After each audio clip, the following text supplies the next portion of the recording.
All right, so the key lessons of the infinite way, and I got my key with me, a huge key, so it's like this is a real opener, and there are going to be doors opened that you didn't know existed, or maybe you did know it existed. But anyway, Joel invites us to take a look at 10 lessons. We did one lesson already, and that was last week, so you all remember that for sure, what that was. And yeah, okay, so we'll go over that one more time. And so today's key lesson 2, the world of effect is an illusion. And so that is, yeah, you say like, oh yeah, of course, it's mesmerism. Yeah, of course. Yeah, duh. It's mesmerism. Yeah, there's nothing true about it. No, it's a fake world. It's nothing. It's an illusion. It's like a Fata Morgana. You can easily agree with that, right? Or maybe not. So here we come to the lesson. See, the lesson is not a concept. The lesson is actually, say, lived. And you work your way through it by coming to the acceptance of the idea. That's one thing. First you hear the idea. So the world of effect is an illusion. And you say, yes, absolutely, you're right. And then the second part of that is accepting the idea. If the world of effect is illusion, then I cannot, say, make it real for myself that there's such a thing as lack, limitation, sin, guilt, and all this. So it has consequences. What I'm going to accept has consequences. But yeah, great, wonderful. Now the next step then is the total implementation, as in teaching and demonstrating what you have learned, bringing that into practice, daily life practice. Now this is the part that we look at today too, and just like the other parts. Like, yeah, we come to, in fact, what is it that you believe? If the world of effect is an illusion, what isn't an illusion then? What is real about yourself? Are you an effect? Are you an idea? Are you a concept? Or are you experiencing yourself as the true extension of the love that created you? See here, that's why it's not so easy to teach all this, in the sense of you can have an idea and you can teach conceptually about it, but you're not going to be inspired by that. You're not going to be fed by that. Like, it needs more real meat, so to speak. It needs to, yeah, if it doesn't confront you at this point, if it doesn't confront you, then it's either you have learned a lesson or you're not hearing it. And if you hear it, the lesson, the world of effect is an illusion, if you hear that lesson and actually live it, then there's nothing that makes you happier than hearing that. It's like, oh my God, it's such a relief to see that the world of effect is an illusion. It's like, oh wow, that is great news. I'm accepting it right here, and I was waiting for this, in fact, all of my human life. So that's the great part of this. It's like, this is how we enter into it, and this is what I want you to hear, and what I hope that it will touch you, affect you deeply, disrupts your belief system and all this. It's like, this needs to go deeper than just a conceptual acceptance of the idea. It's like, it's too late for you. You have heard too much. You've been too much with this. Like, there's sufficient light that enter into your mind already. So here is food, so to speak, is manna here. And we do this today in different ways with a real beautiful expression, which is part of the tape that we're going to listen to. But we use that expression as an expression, I mean actually a meditation of an excerpt of the talk where Joel instructs about, like, in fact, he brings you into the experience of the reality of who you are. Now that's great as a reference point in this matter that we're looking at. The world of effect is an illusion. So then another part is looking at it from a couple of different angles at this idea. So let's discover the nature of reality as an experience, of course, because reality is not a concept, it is an experience. Now, how do we enter into that? Well, so the meditation is one way to become still, but also to be imbued, in fact, in truth, in having Joel expressing specific direction, specific words he used like soul today. And talking about soul, God is the soul of man is one of the expressions in the meditation. Now this is good to take a really good look at, because it is not that there's a you and a soul. It's not that the soul is like separated from you, just like God is not, you're not separated from God. No, so it's like talking about the world of effect is illusion. It's like, what am I representing? Am I representing, like, am I in a deep experience of my soul awareness? Or am I lost in the world? Am I thinking that there's a past? Or am I thinking that there's something to worry about tomorrow? Then I find myself in the world of illusion, in the world of effect. Now here, then I also think, like, that's a consequence of it, is that the soul, the true self that I am, is something that has, is not directly linked to my daily experience. I need to look for that in my withinness.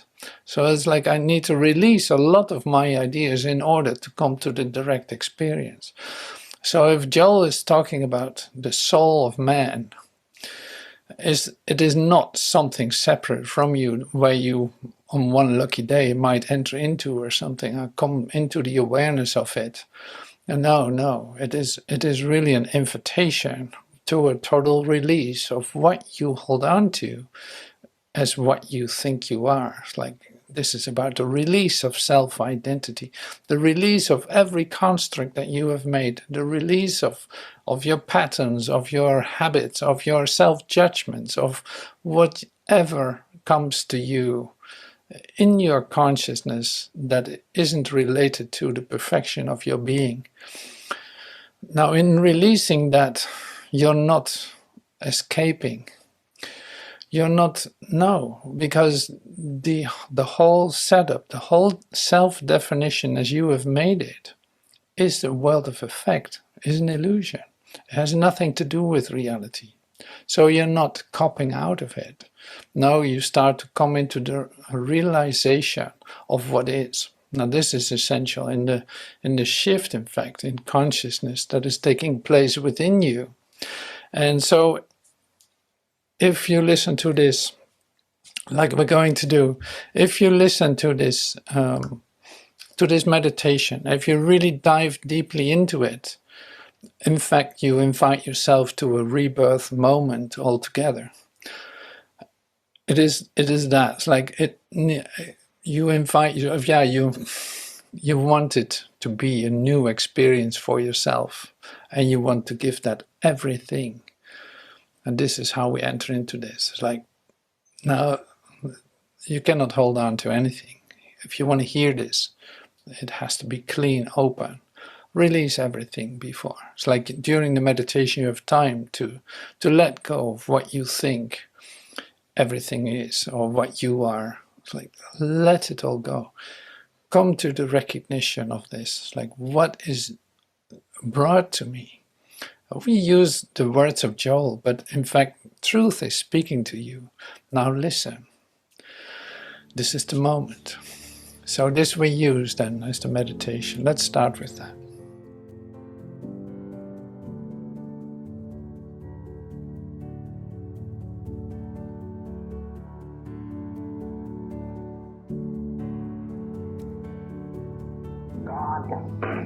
soul of man speaks out to the listening ear as soul to soul and heart to heart. And when the soul is heard,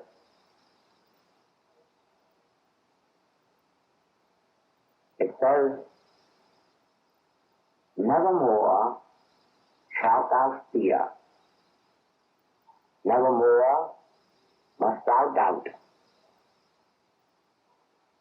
nevermore turn to man whose breath is in his nostrils, nevermore turn to the outside world, for I am with you. I am ever with you, and I have been here since before the world began to form you in the image and likeness of God, to send you forth upon and about the Father's business. Look unto me, the soul of your own being, and be ye saved. Look unto me for wisdom and direction and guidance. Look unto me for safety and security and support. Look unto me for healing, for comforting, redeeming. Look unto me for resurrection, and finally, for ascension. Never doubt, the voice will always speak when you listen.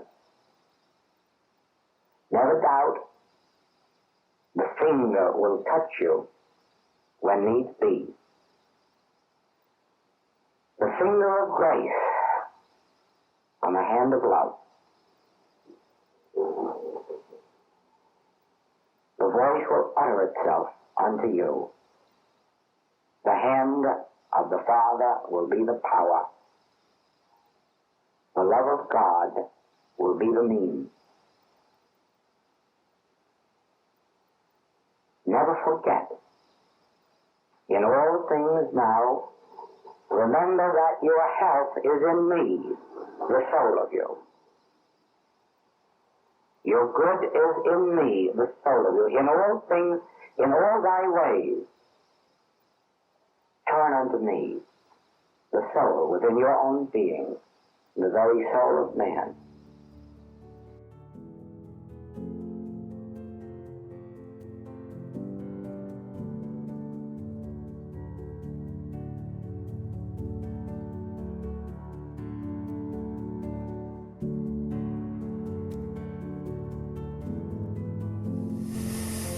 All right, so Abide With Me was the song. And it's like, yeah, let's get this right. You abide in God. You abide in God. God is abiding with you. But, yeah, that's not the problem. So it's great. But it's a lovely song to listen to and to feel comforted by. That's of course wonderful. You see, there's a love for God connected to it that is really sweet and beautiful. Now, we continue with the world of effect is an illusion. And like I said, we go into it in different ways. So one of them is expressions that Joel uses in this talk. The world of effect is an illusion. And so let's go to this. Spirit is the only reality. Oh, this is actually not from the talk. This is what came to me to share with you. So that the other part is in the reader that we go to in a minute. So the spirit, like the soul, spirit, is the only reality. I use spirit here because of the ease of it in terms of spirit is the comforter, the bridge between you as you see yourself now in God. So the essence of the teachings of the Infinite Way is that God is the only infinite power, presence, and intelligence. The omnipresence, omnipotence. and the all-knowing, the omniscient. Since God is all that exists, anything that appears to be separate from God or to have a power of its own must be an illusion. Now this is reasonable, what I share here. That's reasonable. It must have a power of its own, but that must be an illusion, since there's nothing that exists outside of God, because there is no separation. So that's one statement. I'll come back to that.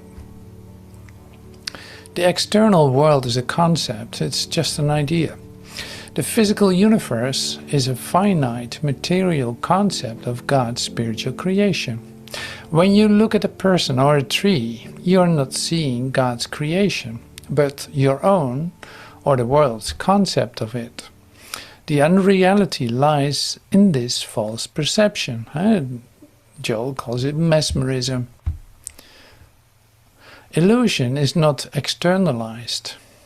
So that's one step deeper, so to speak. The illusion is not a physical thing that exists outside of us. It is a misperception that exists within our consciousness and can be seen for what it is, realizing it originates in the human mind, and, to be specific, in yours.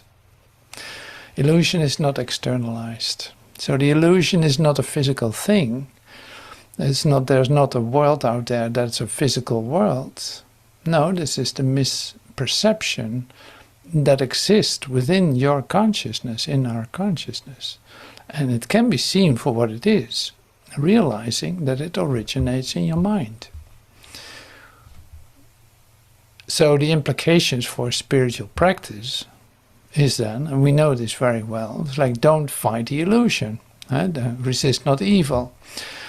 Because the world of effect is an illusion. Joel teaches that we should not fight or try to change external conditions, whether they are disease, lack, or discord. Trying to improve an illusion is just trying to create a better dream. It is still illusory. So I understand, I go through this really quick. But they have a central theme, and so it's not to dive in too deeply conceptually, but getting to the practice of it, to the everyday. It's like the last thing you're going to accept as you see yourself, the last thing you're going to accept is that this world is a world of effect, to be honest, right? If you look honestly at where you're responding to during your day, it is a world of effect. And you really try to change things and try to adjust it so that the outcome will be more, better for you at least, and hopefully for your brother too. But see, the last thing you want to do is in fact admit that the world of effect is an illusion. So, and that has another part in it, is that you defend your existence, you defend your ideas about yourself with every step. Like, why would you prove the unreality of your ideas? Why would you prove that? Why would you prove, for instance, lack, limitation, disease, and death? And to make it big, to make it huge. It's like all these ideas are part of the world of effect, like the laws of man, as Joel teaches it too. It's like the law of man, believing that there's such thing as death, while he is risen and resurrected, and we all resurrected. It's like this death does not exist because I am life eternal. So the implications then here is like you are trying the best you can to defend this idea. Otherwise you would not hold on to it. Otherwise you wouldn't find you here, literally. So this is the huge step that in fact is part of the acceptance of the idea the world of effect is an illusion. Every effect, like with no exceptions. Not a few that you can keep, and not So this is hardcore infinite way teaching, you could say, and it brings you back to the idea that the infinite way is a spiritual path, directly link on a moment-by-moment basis on your idea about yourself, the release of your idea about yourself. Like, you cannot hold on to your ideas. You cannot make that real if you're actually doing this. So the release of that will have to follow, whether it's today or, today would be a really good day to do it, because there's no such thing as time. There's no such thing as another moment in time. But like, no, this is the perfect moment to accept actually what is given here. And so that's the healing power of this moment. In fact, what Joel's like, it has impact on your spiritual practice.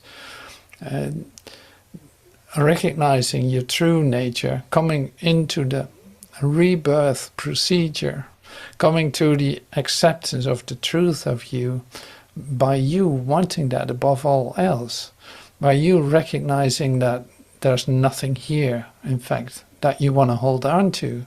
If you know that your good is in heaven, within you, in heaven, in your relationship with what everything is, and not living a life of some kind of entity living outside of reality, trying to make the best of the illusion, trying to correct the illusion, trying to fight and struggle and go through all of these things in order to prove to yourself that there's a part of the illusion is reality.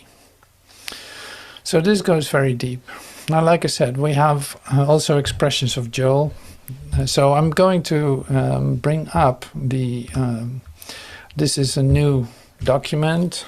So here's the document I'm working on, and it's growing every time that we look at it. So it's like we had this last week. God is my dwelling place, and God is indwelling. I am in God, and the kingdom of heaven is within me. Yeah, so this is what we did last week. You can read it again if you want. It's like the key lesson 2, the world of effect is an illusion, is then the second part. So this is the words of the meditation that we were doing. You can read that too. Now this document is growing all the time. Every week there will be more in it. And in the next email that you will receive, I'll send you the direct link to this document, so you can literally see it grow and come back to it and read it. The world of effect. So here are some expressions. These are the ones that I wanted to share with you now from the heart of mysticism. The spiritual prayer is complete silence. It is a refraining from desire, from seeking, from words, from thoughts. It is a state of receptivity, a quiet listening. Nothing of the world of effect is sought after. Nothing in the world of effect is desired. There is only one desire: to experience union with God, to have an awareness of oneness. That is spiritual prayer. Yeah, this is the practice that we do. So in order to see that the world of effect is an illusion, this is our practice. To come to spiritual prayer, a complete silence.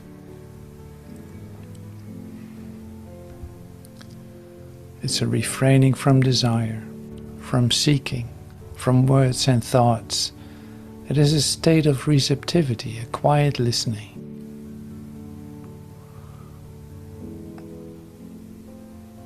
So here's another expression of Joel. Wait, I do not live by bread alone. I do not live by the world of effect. So therefore, the world of effect is not acting upon me, and it cannot do anything to me. The cause within me governs every effect. I do not live by the activity of any person or thing, or condition out here. I live by the unfolding of consciousness within my own being. Regardless, Joel says, of what truths you know when you sit down to meditate, to treat, or to heal, always be sure that you do not consider that your work is complete, your treatment or your prayer, until in one or another way you have received the assurance of God's presence. And then eventually you will see why it is that you can no longer have faith in anything in the world of effect as spiritual power. You will know that spiritual power is only present when the Spirit of God is present. Okay, so we have still some time to take a look at this and to in fact practice it. And that is, see how this is just one lesson, and of course I go into the depth of it by just mentioning in fact two principles that are coming. It's like there's nothing outside of you. That's really where it comes down to. It's like all you are, like within you is the cause, and that is what what will manifest the effect. If you let go of your ideas that you think that there's something out there confronting you with something. And that sounds a bit superficial if I say it like this, but actually this is a very deep lesson. So in your stepping back, or in your stillness, in your letting that come to you, realizing that in the moment that you are confronted with something that seems to be real powerful outside yourself, coming to you, coming at you, and you standing still and realizing that, and coming to the stillness of that, to come into yourself, to sit for a moment, so to speak, or to become quiet for a moment, and to basically wanting to see this in a totally different way that is coming to you, recognizing like that is a world of effect, that cannot be it.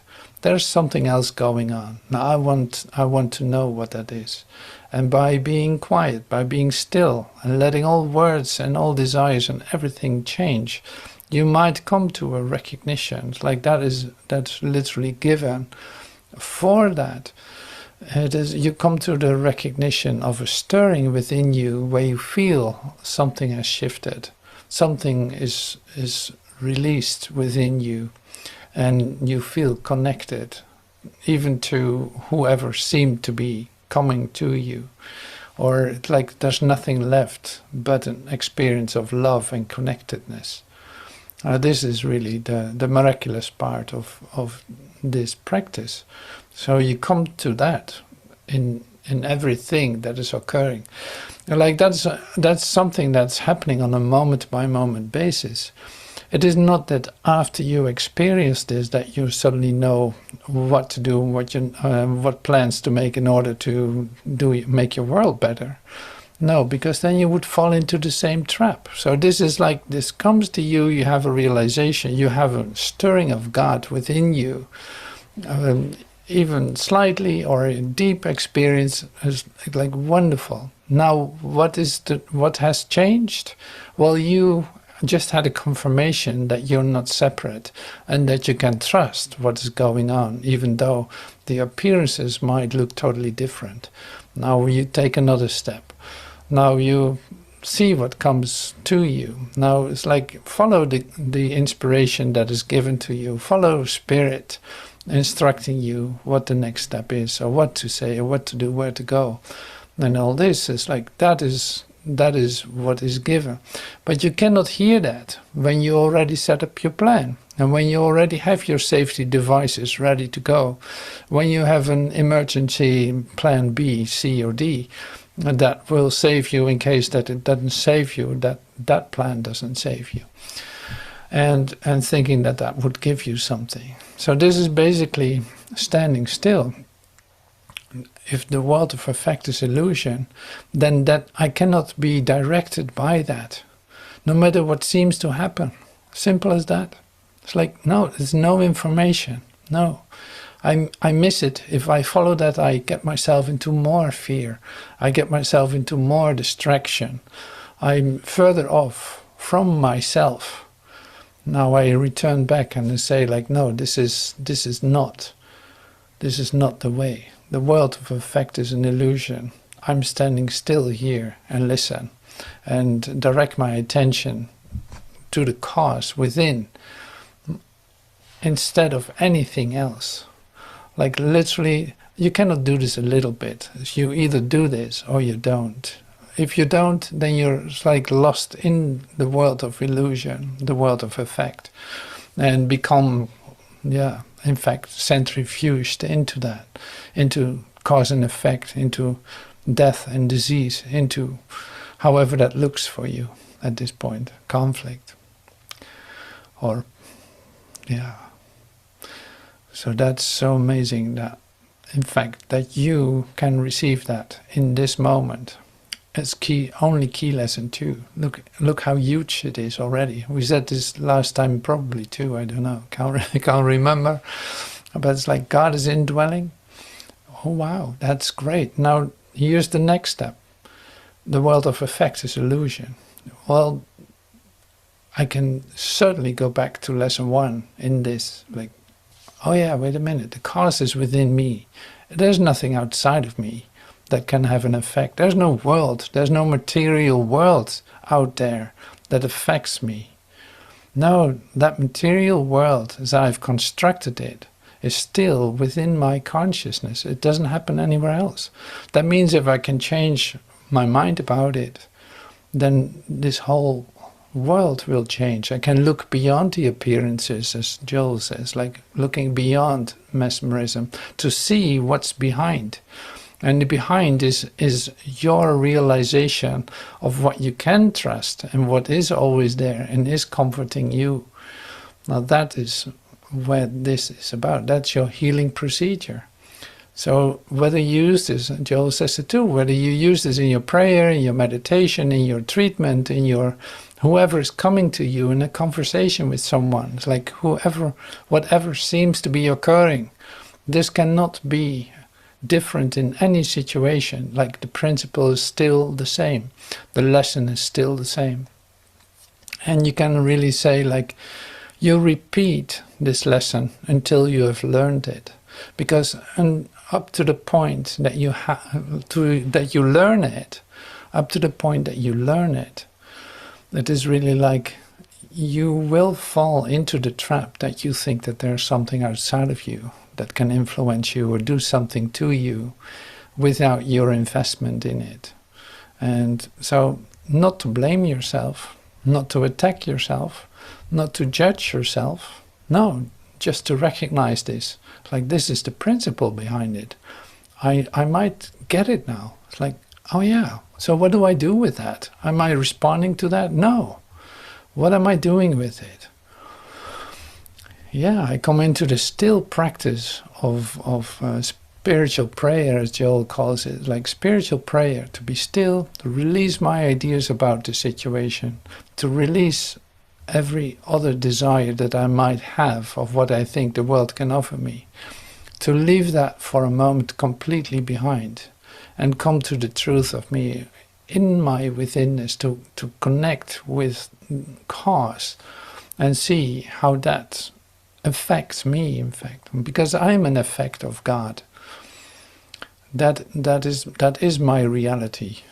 I did not make myself. So that means I also don't have to sustain my idea about myself. Like I don't have to do any of that. That's taken care of.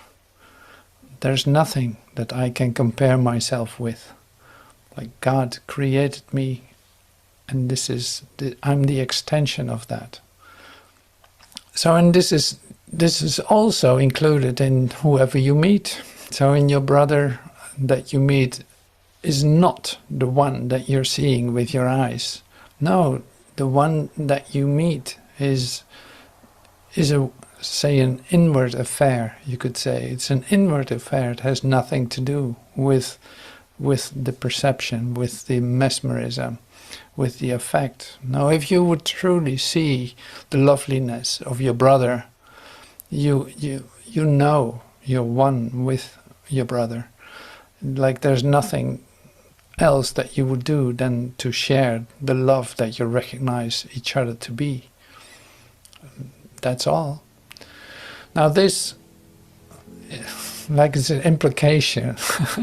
This was what we were talking about. It's like the implication of the lesson. To actually come to the acceptance of this lesson, you accept this too. You come to the acceptance of the lesson on a very, very practical level, on a day-by-day, moment-by-moment level. And you recognize the universality in the lesson and the recognition that like that's the only thing that's going to make me happy, to recognize that, to see that there's no separation, no matter how it looks, and that nothing can attack me.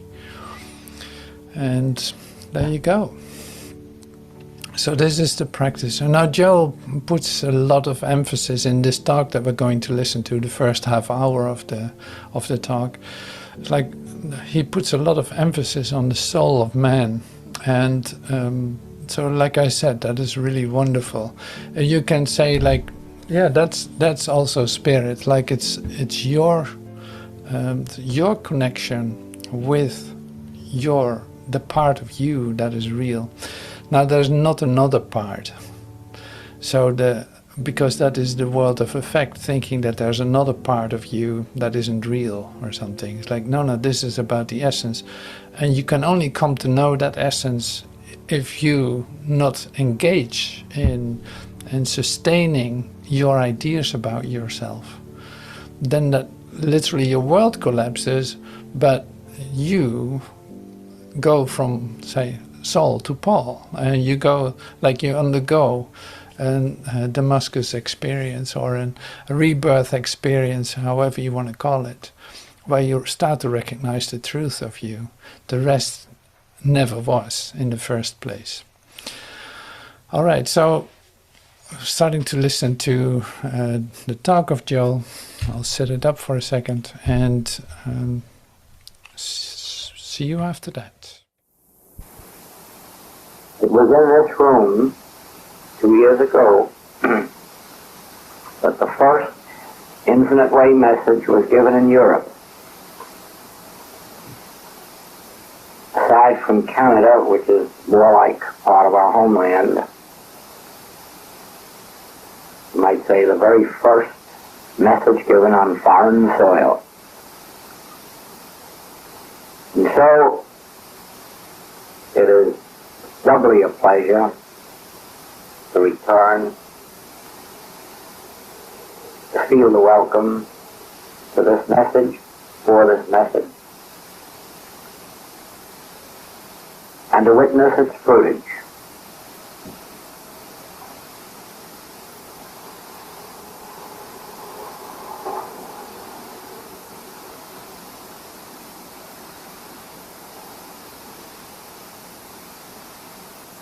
The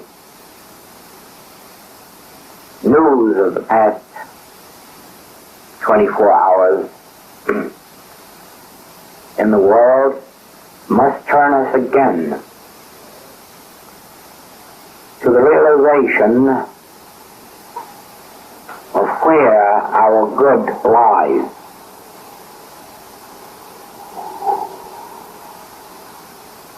In the States for the past year, it would appear, to read the papers and hear the radio, that the fate of the world was on one man's shoulders. And so if that man should not be available, we will be hearing distressing wails, forgetting that that man himself is one of the first to acknowledge that without God, nothing is possible. We who have taken a step toward placing our lives in God are more than ever conscious of the fact that the destiny of the world is not in the hands of a man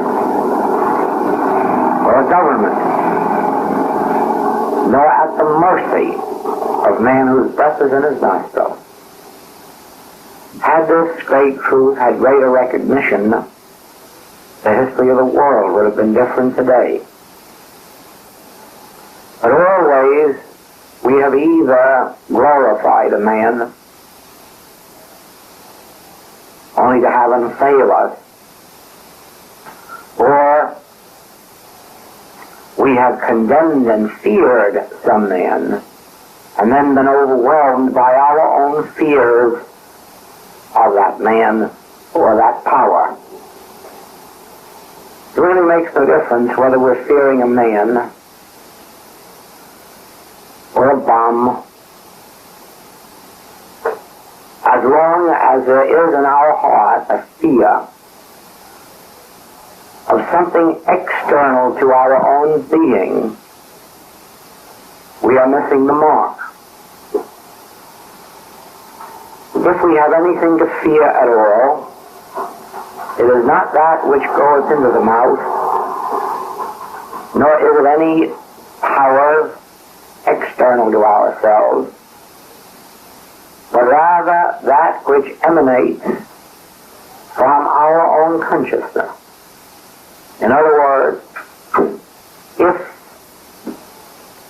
we accept the fears of the world, the doubts of the world, the atheism of the world, then that which emanates from our own fearful state of consciousness is that which turns and wrecks us.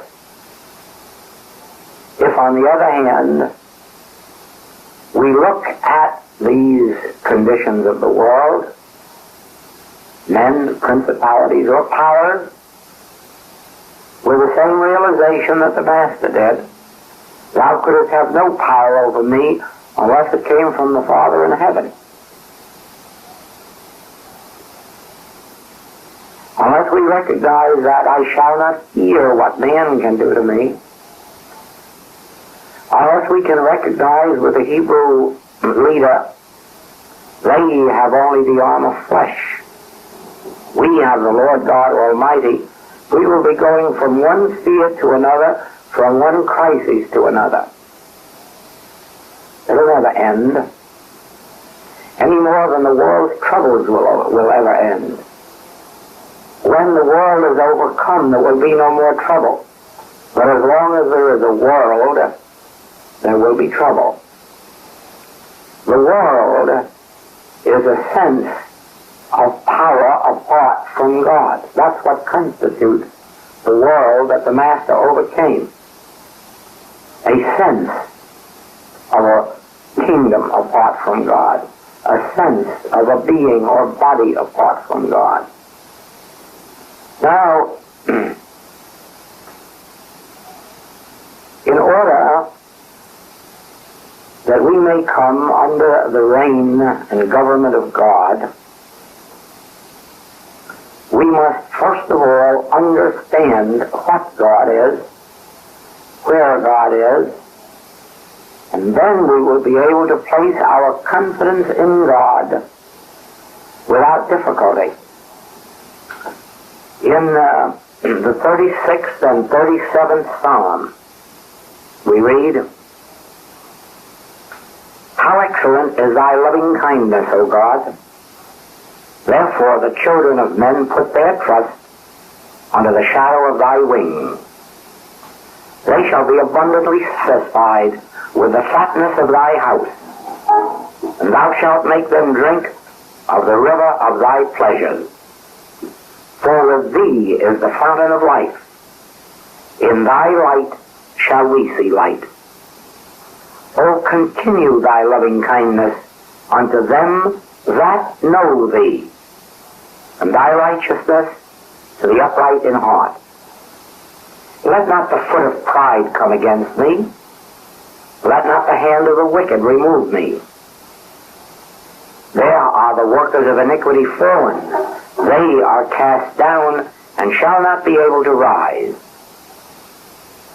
Fret not thyself because of evildoers, neither be thou envious against the workers of iniquity, for they shall soon be cut down like the grass, and wither as the green herb.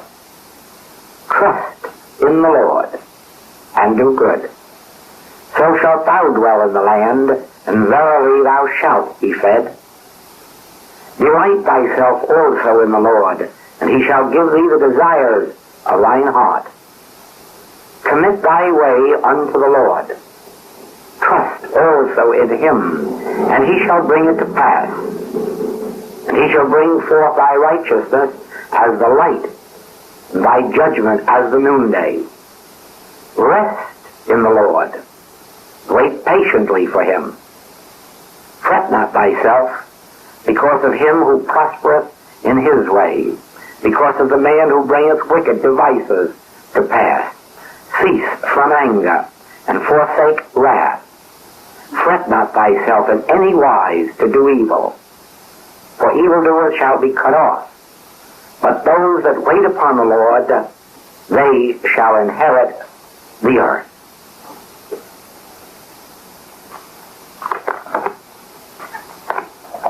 To know God, to understand God,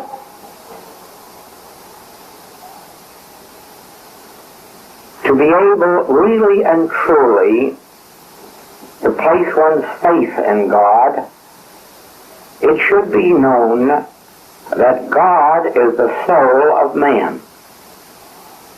God is the soul of man. We are not putting our trust in something separate and apart from our being. We are not putting our trust in something unknown, far off, or difficult to attain. God is easier to attain than air. Why? Because God already is the soul of man. Once we recognize God to be our soul, we never again have to reach out for God, or reach up to God, or fear that God is not nearer than breathing and closer than hands and feet. Once we bring God so close to us as being our own soul, then we can rest. Because then we can know that right here, where I am, right here in the withinness of my own being is my own soul, and God is that soul. You see, fear that God will not be with us is always based on the belief of a God that is not at hand, a God that may not be close enough to know what we need, what our requirements are. And so it is that it is only when we realize what? God is my very own soul, well, I can trust that. In the realization that God is my own soul, that which is responsible for my being on earth, that which is responsible for my continuity unto eternity, my very own soul, then who can fear? Who can doubt? Who can place confidence anywhere else except in their own individual soul of their own being, yours and mine? Now then, watch the miracle that takes place once you realize my safety isn't in shelters or mountains or valleys. My safety is in my soul. My security isn't in a position or a pension or an investment. My security is in my soul. My health isn't in my body. My health is the health of my soul, and the body just reflects the health of the soul. In the same way, my supply is not in money. My supply is not out there somewhere. My supply is in my soul. In other words, we have our good oil in our soul, and then the body reflects it, the mind reflects it. We have our intelligence in our soul. We have our government and guidance in our soul. Our soul is the storehouse of God. Our soul is that individual pouring through place of God. God pours itself through as individual you and me, and the soul is that center through which God pours its good to us. Therefore, our good is always stored up in our soul. Now, whenever tempted with illness of any name or nature, remember this: there is no health in the body, for health is in the soul, and the body is the receiving place for that health. The body is the place where the soul's health is made manifest. Whenever tempted with lack or limitation, remember that supply isn't in a purse, nor is it in a bank account. Our supply is in our soul. That is where God stores up our good of health, of wealth, of harmony, of peace, of safety, of security. And as long as we know that our own soul is the storehouse of our infinite good, we never will be separated from any part of God's grace. God's grace is universal. His rain falls on the just and the unjust. Everyone has a soul, whether they're a saint or a sinner, and the soul is always pure.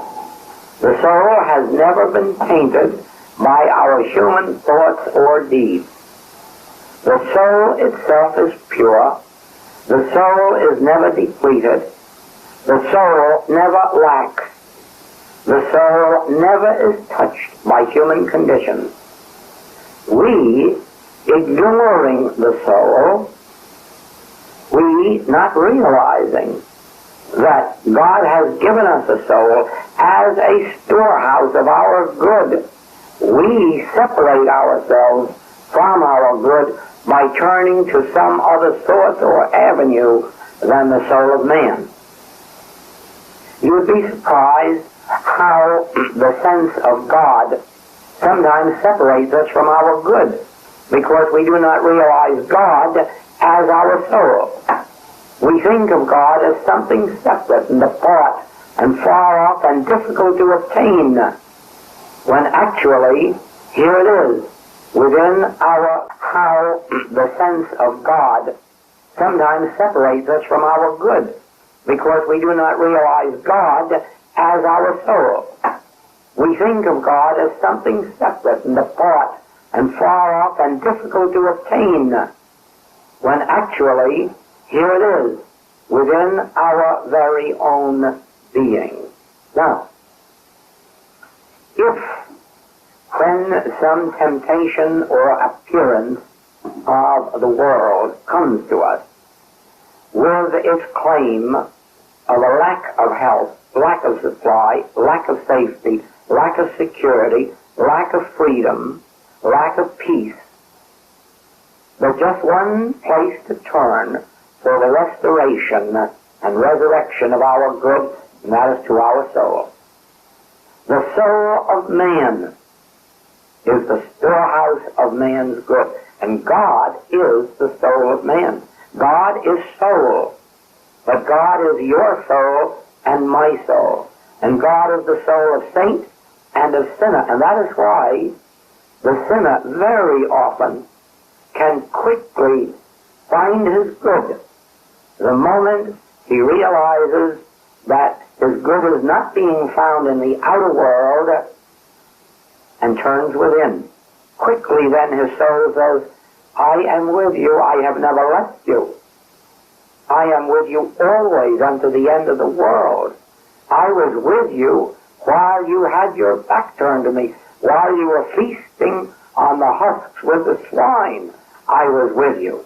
I had never left you nor forsaken you, but you thought you left me. We can turn from God in our belief, never in truth, because never can we walk away from our own soul. If I make my bed in hell, my soul is with me. If I rise up into the very heavens, the soul is there. And if I walk in the shadow of death, my soul is there. My soul can never leave me nor forsake me, because God is my soul. God is the very soul of man. Once the idea dawns in our consciousness that God is the soul of man, he no longer looks elsewhere for his good. Then he finds it unfolding within himself.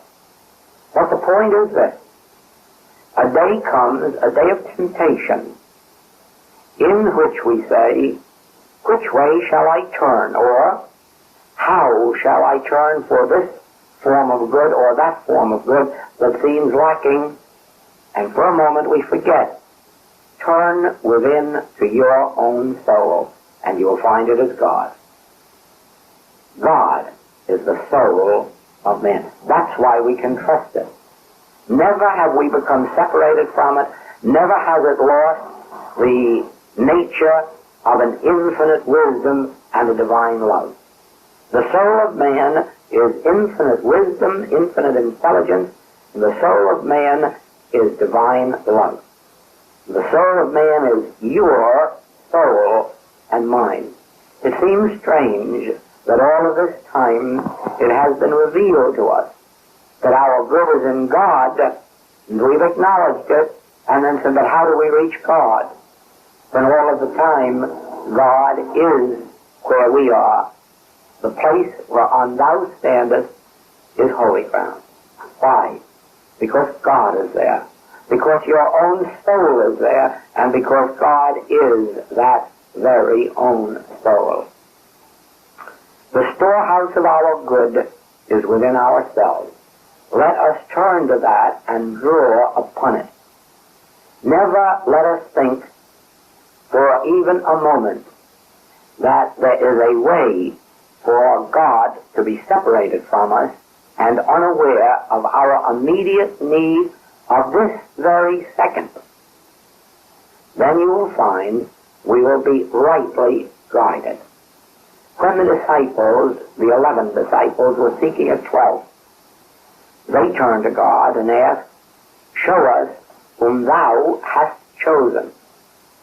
But they knew God. They had already had God revealed to them as within you. And so they knew that they could go within and know, show us whom thou hast chosen. We sometimes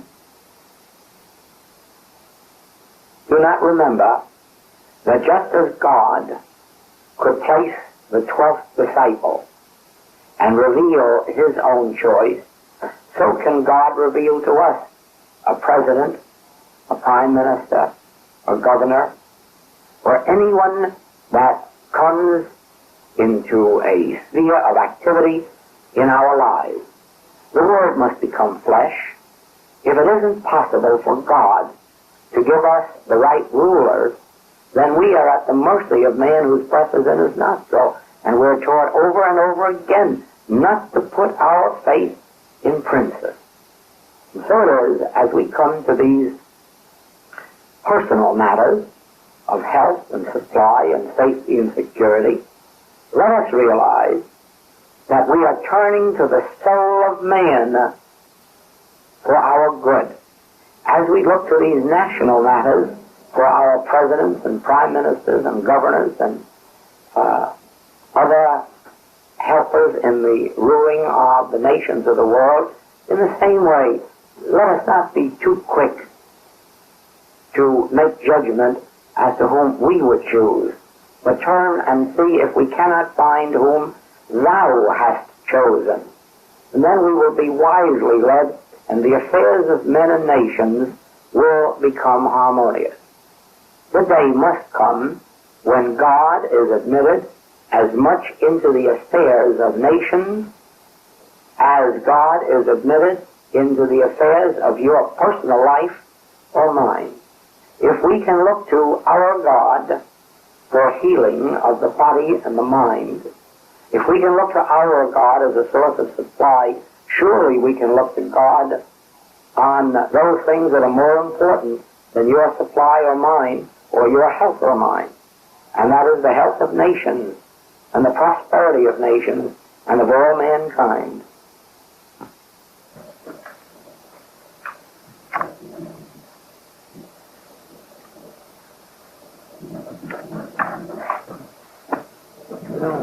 Wise government, intelligent and loving government, then that you or I work out our little individual affairs. Because in the working out of the problems of the world, our individual affairs would soon fall into line in harmony with the wholeness and of allness. Because it is only in the good of others that we can find our own good.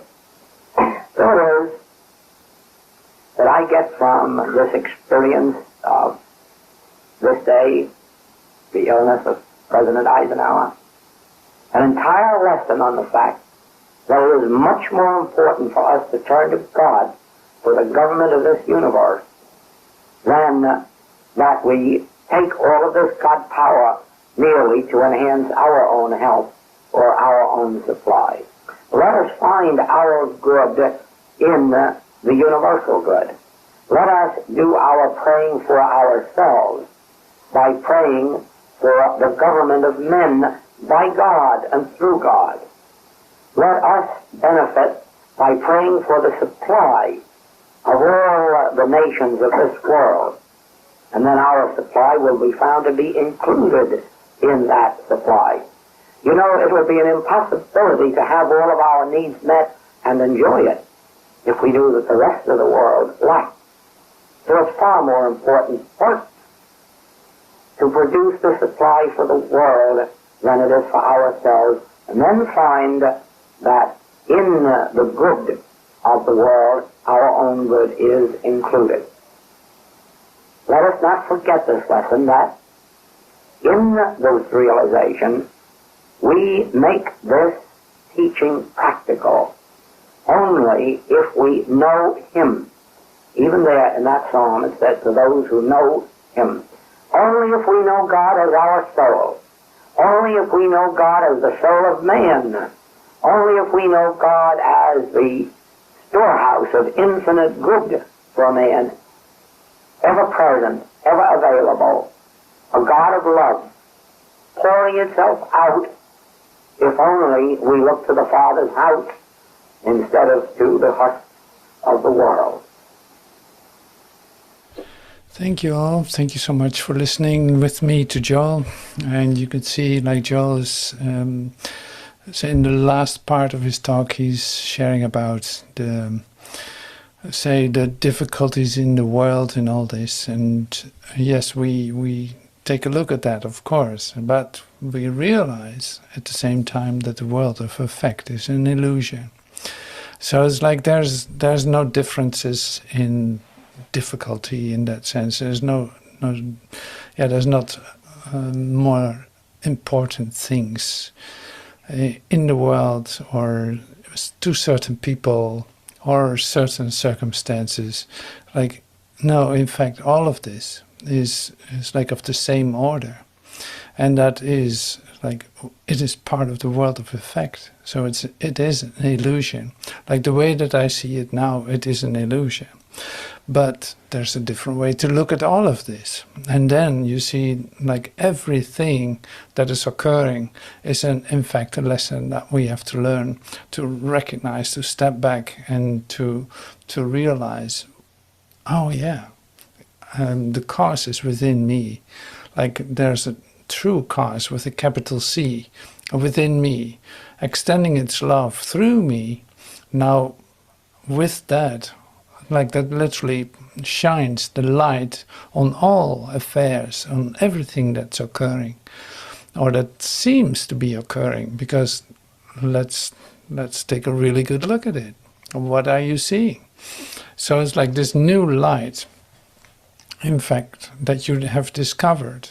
It shines beyond the appearances in the recognition of the true source that is within you.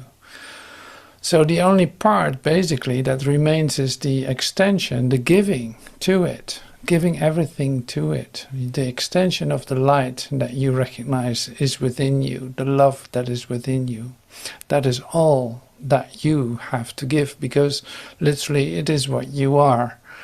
Now that is a real practice and a real possibility to let everything change, in fact. And everything changing is really seeing it for what it is, looking beyond the appearances and coming to know the new truth about yourself, seeing that reflected everywhere. So that's like we could barely make it in 1.5 hours, and in the sense of this takes practice. This is just the start of it. This is, yeah, you can read about it, what I've shared. You can listen to the video that I'm gonna make of it, but it's like this takes practice. This is really like a key lesson. These key lessons are not learned in a week or so. I don't expect that at all. No, these lessons are life lessons that we take with us in our new recognition. But the practice is in fact always the same. Be still, listen, step back out of the situation, and connect with what is true, and wait for recognition, wait for that stirring within. That's going to put a whole new light on what you first saw as the situation. So with that, I say thank you so much for being present today in the key lessons of the Infinite Way. Lesson 2, and so next week we start with lesson 3. I will have to look up what it is, because it's like I lose everything when I'm expressing myself here. My mind is empty. It has no data collected anymore. I'm just giving to you what is given to me. Otherwise, I would have nothing to say. So thank you for that. Thank you for being part of this. And I hope to see you next week in the next episode of Key Lessons of the Infinite Way. Thank you so much.